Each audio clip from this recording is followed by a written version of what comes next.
Hello అండి, అందరికీ నమస్తే. నేను బాగున్నానండి. మీరందరూ బాగుండాలని కోరుకుంటున్నాను. ఈరోజు జొన్న పిట్టండి ఇది.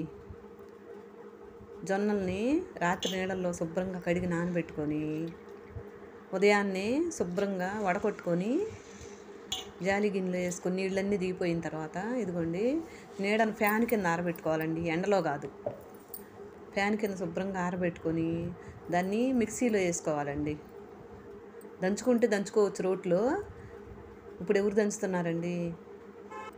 అట్లా బరకగా పట్టుకొని కొంచెం ఉప్పు, కొంచెం బెల్లం వేసి మిక్సీ పట్టి దానిలో కొబ్బరి కూడా వేసుకొని మిక్సీ పట్టిన కొబ్బరి వేసి అంతా కలిపి శుభ్రంగా కలుపుకోవాలండి. బెల్లం అంతా కలిసిందాక కొంచెం నెయ్యి వేసుకొని బెల్లం మొత్తం కలిసిందాక మొత్తం కలుపుకొని కొంచెం కొంచెం నీళ్లు పోసుకుంటూ ఒక చుక్క మరీ తడిగా ముద్దగా కాకుండా మరీ పొడి పొడిగా కాకుండా కలుపుకొని ఇదిగో ఇట్లా ఇడ్లీ ప్లేట్లలో పెట్టుకొని ఒక 20 నిమిషాలు వండుకొని తీసుకుంటే ఇదిగోండి తీసేసుకొని నెయ్యి కలుపుకొని తింటమేనండి.